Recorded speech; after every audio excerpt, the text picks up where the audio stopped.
qui nous suivent pourront regarder très bien cette grille de lecture que nous évoquons. Toi, tu le sais. Voilà pourquoi Donald Trump, en capturant Maduro, a aussitôt annoncé que le Venezuela va passer sous le contrôle des États-Unis. Hein? Parce que l'attaque du Venezuela est une attaque contre la Chine. Hein? C'est tout à fait juste, Sa Majesté. C'est une attaque contre la Chine parce que la Chine a investi des milliards et des milliards, c'est-à-dire à ne pas compter, au niveau du Venezuela. Donc, quand Trump dit que le Venezuela passe désormais sous le contrôle de son administration, donc de l'administration américaine, l'objectif de faire passer le Venezuela sous le contrôle de l'administration des États-Unis, c'est remettre en cause tous les contrats que non seulement que Maduro a passé, mais que comment on appelle ça là, le Venezuela a passé, même au temps de Chavez ou même donc. Mais Sa Majesté, mais là nous sommes là même dans le contexte même de la confiscation des avoirs chinois au Venezuela par le pays de Michael Jackson. Mais exact. Et au-delà de la confiscation des avoirs, Fomo Pongi, Trump dit que ça passe sous le contrôle des États-Unis, c'est pour ne pas que la Chine l'impose la signature des contrats passés avec un État souverain. Hein? Donc, Trump tente d'annuler l'existence du Venezuela en tant qu'État souverain pour siphonner la Chine, comme tu as dit, les avoirs de la Chine, les contrats passés avec la Chine. Les contrats avec les terres rares, les contrats avec tous les minéraux, que nous savons comme un peu, les Européens sont en train de le faire avec la Russie. Mais il faut encore le dire que Trump joue sur deux tableaux. D'un côté, hein, il fait semblant de condamner les Européens, et de l'autre côté, dans l'obscurité, il donne des instructions aux Européens d'évoluer dans cette trajectoire-là. C'est-à-dire que voler l'argent de la Russie, et de l'autre côté, il tente de jouer à l'apaisement dans un contrat, entre guillemets, Zelensky-Poutine. Et c'est ce que Poutine ne s'aperçoit pas. Et c'est ce que nous avons toujours l'habitude de dire à Poutine, mais attendez, vous êtes en train de s'amuser avec ce serpent tout le temps, vous nous dites que vous ne voulez pas aller aux classes, mais ce serpent-là est en train de blaguer sur vous. Comprenez? Mais la Chine a bien perçu ça, Sa Majesté. Donc, les Chinois ne sont pas des dupes. Hein, Sa Majesté. Ils ont bien, voilà pourquoi ils ont envoyé des émissaires avant qu'on puisse enlever Maduro par le pays de Michael Jackson pour leur dire attention, c'est ce que vous êtes en train de vouloir faire. Mais c'est là où on voit, moi je dis que l'attaque contre le Venezuela n'est pas seulement une attaque contre le Venezuela, c'est une attaque qui visait principalement la Chine. Parce que la Chine a trop investi, c'est-à-dire au Venezuela, on compte même plus, c'est-à-dire les milliards. Voilà pourquoi je répète à ceux qui nous suivent, ils pourront même couper cette vidéo-là, l'envoyer à qui ils veulent. L'objectif contraint, parce qu'il faut suivre, il faut écouter l'homme quand il parle, il ne se rend même pas compte qu'il est en train de livrer, c'est-à-dire parce qu'il a dit comme ça, mais il ne se rend pas compte qu'il y a des gens qui mais Sa Majesté, là encore, je vais vouloir te compléter avant que tu ne rentres. Il faut que l'auditoire comprenne le sens même de cette communication. Nous avons dit ceci. Les Ashkénazes veulent la guerre généralisée. Et pour arriver à la guerre généralisée, il faut briser la Russie et accéder à la Chine du côté de la Mongolie. Exactement. Vous comprenez? Et donc là, ils sont en train de le faire avec la Russie. Et là, il vient donc à une autre stratégie. Comment arriver à la Chine? Puisque la Chine n'arrive pas, la Chine n'attaquera jamais Taïwan, parce que, comme Sa Majesté venait de le dire, Taïwan appartient à la Chine. Ce sont des familles qui vivent de part et d'autre. Oui. Maintenant, qu'est-ce qu'il faut faire? Il faut donc augmenter la colère de la Chine en tentant de bousiller leur économie. C'est-à-dire que asphyxier la livraison du carburant, du gasoil, du mazout à la Chine, pour la destruction ou ralentir l'économie de la Chine, à travers la saisie des réserves de pétrole du Venezuela et à l'abolition de tous les contrats pétroliers au Venezuela. Donc, ça devient donc un problème, ce que nous avons l'habitude de dire, de sécurité nationale pour la Chine, de survie, parce que là, nous allons voir les industries au ralenti, parce que la possibilité de faire fonctionner les industries, c'était avec du gaz, du pétrole du Venezuela. Là, il va y en manquer, parce que l'aigle américain, par les sionistes, Netanyahou, parce qu'il faut dire que c'est Netanyahou qui est venu donner le tout dernier mot d'ordre à Trump à procéder à cette démarche-là. Donc, ça devait donc augmenter la colère de la Chine, afin que la Chine rentre dans le combat et déclencher cette guerre que ces gens-là sont en train d'attendre. Parce qu'il faut le dire que les massacres qu'ils ont réalisés sur les terres sacrées Congo, 7 millions sur la Fédération Congo, 60 millions sur la Fédération démocratique du Congo, sans compter le génocide de Gaza qu'ils venaient de réaliser. La seule façon d'effacer ces choses-là, il faut créer une guerre généralisée afin que ces mêmes nations-là viennent sur une table pour signer des traités. Donc tenter d'abolir tout le mal qu'ils ont réalisé afin de créer un nouveau départ. Vous comprenez? Mais comme les Chinois, du point de vue spirituel, ont compris ça, ils sont en train de préparer une contre-attaque, mais sur d'autres dimensions. Sa Majesté. Mais la chose est bien là. Voilà pourquoi ceux qui n'ont pas saisi, comme je le répète encore, le déplacement de la Chine, c'est-à-dire vis-à-vis du Venezuela, c'est-à-dire ne peuvent pas comprendre ça. C'est sûr. Et moi, je peux dire, sans risque de me tromper, que la Chine n'était pas de mèche avec les États-Unis pour faire ce qu'ils ont fait là. Ça, je suis certain ni encore avec la Russie. Mais ce qui est vrai, Sa Majesté, la Chine savait que Poutine allait céder, allait lâcher face au Venezuela. Devait laisser Trump récupérer le Venezuela. Mais la Chine connaît tout ça depuis longtemps. Même, il ne faut pas croire que la Chine fait une confiance absolue à l'ancien grand du quartier, à Poutine. Non. Ça dit, ils savent tout. Plus que Bagay Boula Zeke.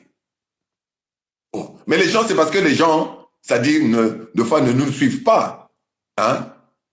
Moi, j'ai même envoyé les gens, c'est-à-dire, c'est là, tu peux l'avoir, même les gens peuvent l'avoir gratuitement. C'est-à-dire, le livre des transformations, le grand livre des transformations, un livre qui date de plus de 3000 ans.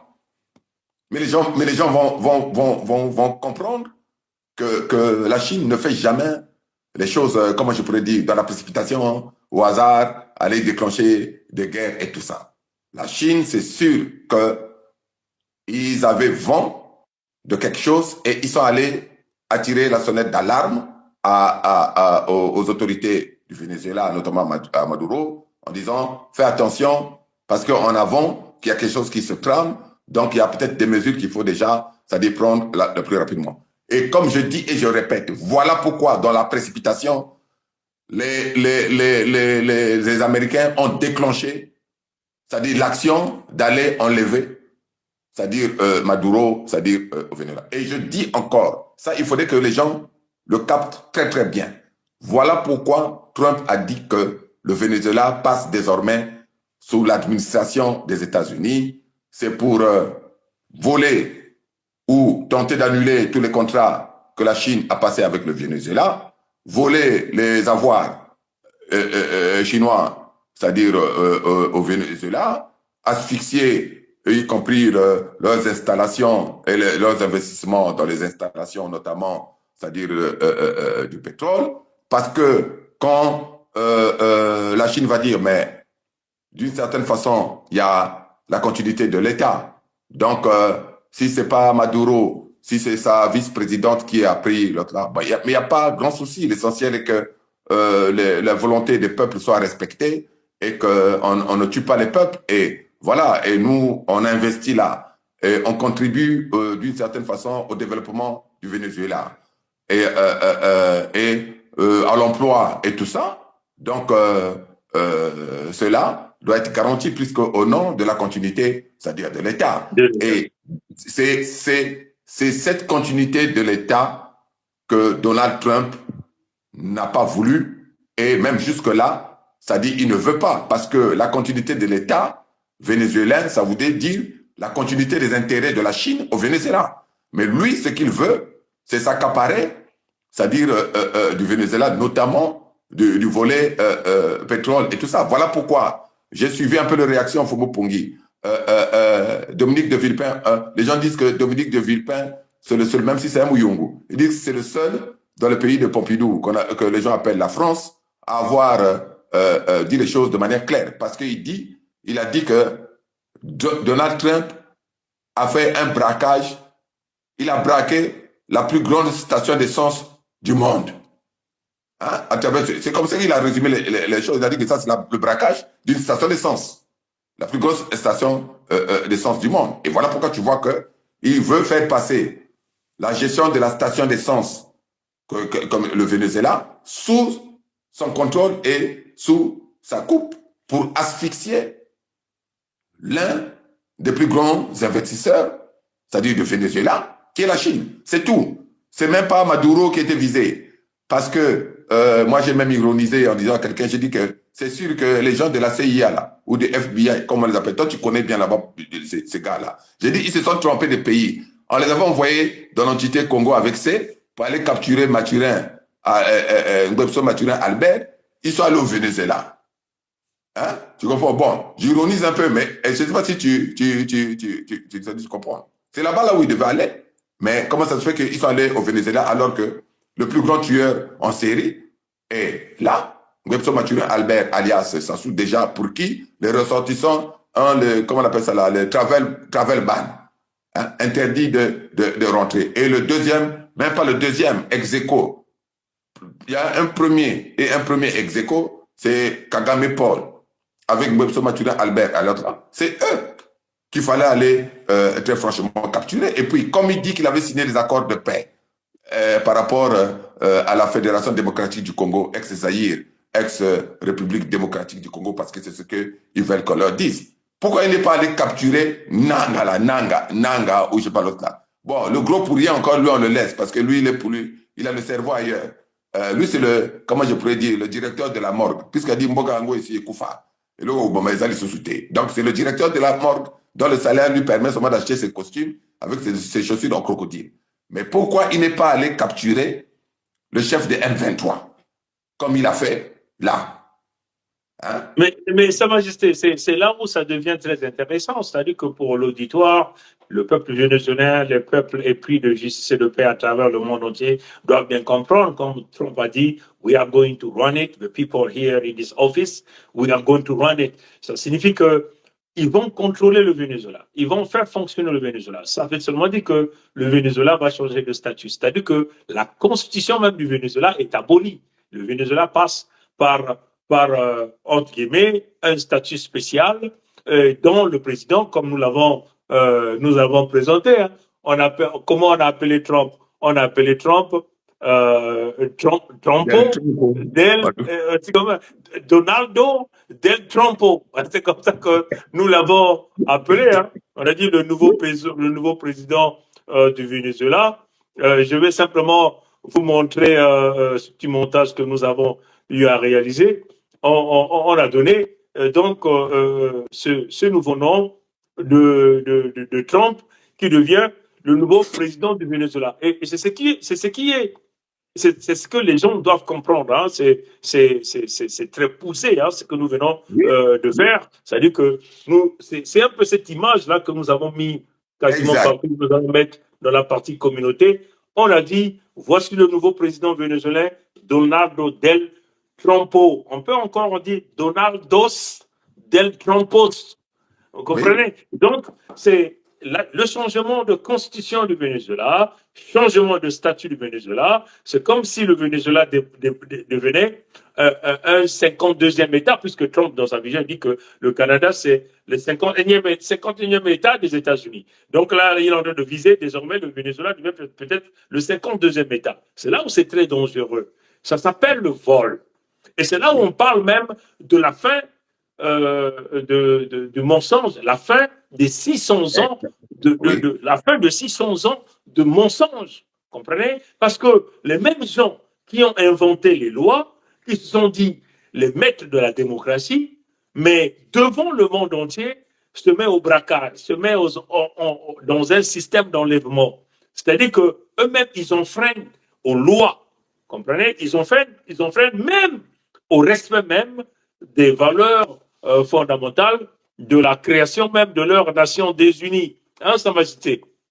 Et c'est là où je dis qu'il y a véritablement un problème. Parce que si vous voyez bien leur charte, hein, Sa Majesté, la charte des Nations Unies, cette charte dit quoi? Hein? La charte des Nations Unies. Tous les États sont égaux en droit, quelle que soit leur taille, population et puissance. Comprenez? Mais comment ces pays-là qui font partie, entre guillemets, de la rédaction même de cette charte, c'est-à-dire le pays de Michael Jackson Trump, aujourd'hui, brise même la charte des Nations Unies. C'est là que nous sommes en train de dire, l'ONU est morte. Elle est morte aujourd'hui. Toutes les nations devraient sortir de cette organisation. Et déjà même, pour nous, les peuples Congo, nous, dans le contexte même de la Fédération Congo, on dit, nous ne ferons jamais partie des Nations Unies.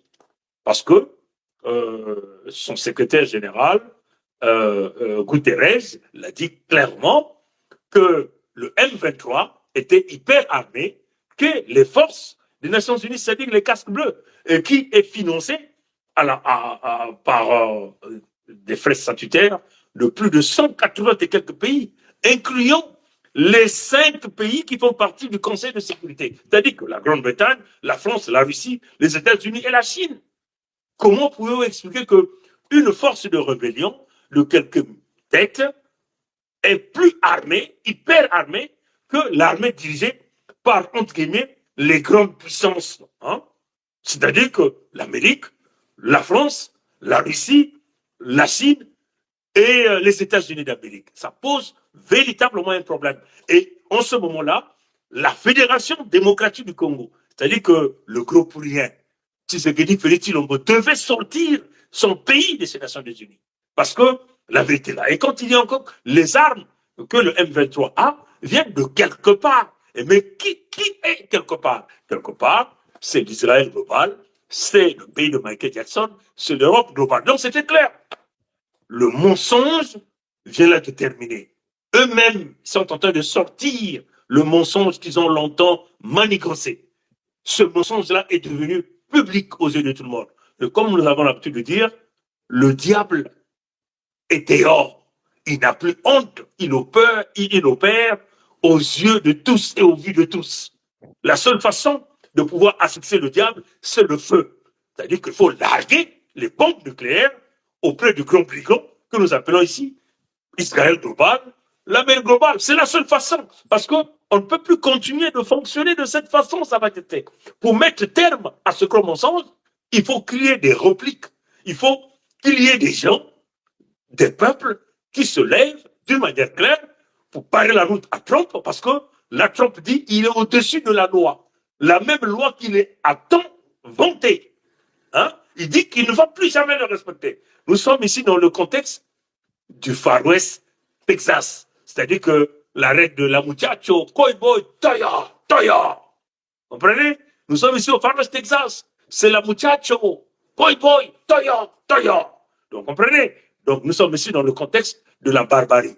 Donc, quand les mêmes gens qui nous ont vendu le droit international et qui se sont mis à enfreindre à ces lois et qui sont rentrés dans le contexte de la barbarie, ce n'est que le fer qui casse le fer.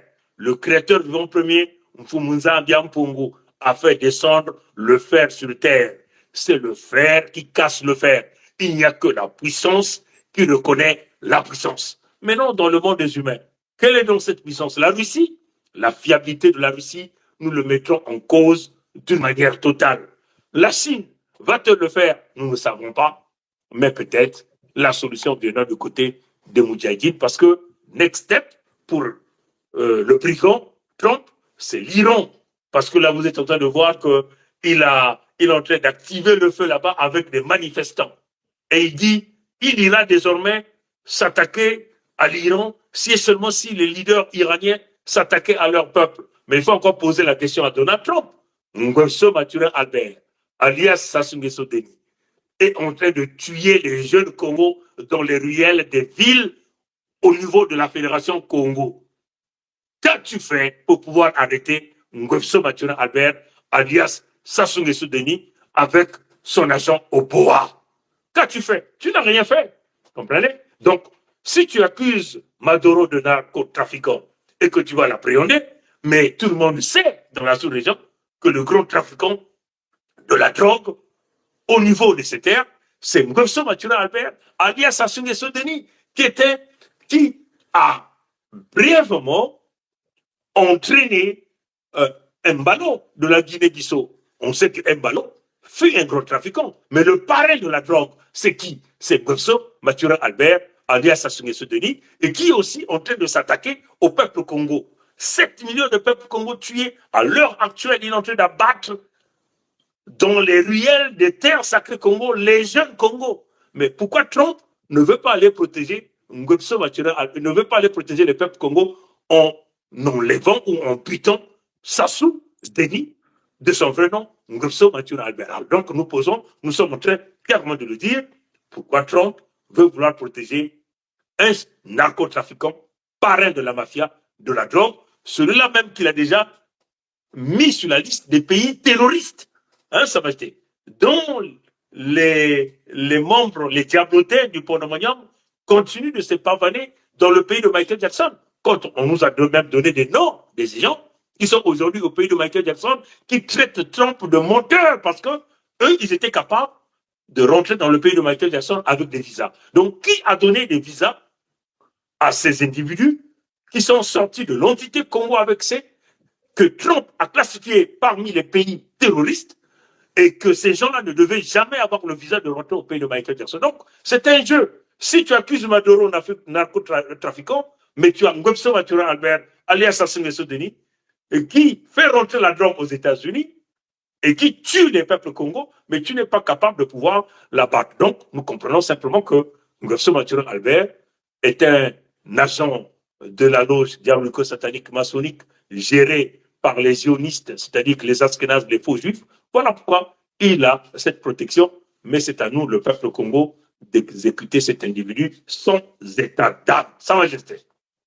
Fumu Pungi, tu as dit, comment je pourrais dire, bon, c'est peut-être pas un lapsus. Bon, moi, je vais prendre ça comme ça. Quand tu as dit que c'est peut-être faire du Venezuela le 52e État des États-Unis. Non, c'est plutôt le 52e État d'Israël, puisque les États-Unis font partie d'Israël. Donc, c'est d'une certaine façon,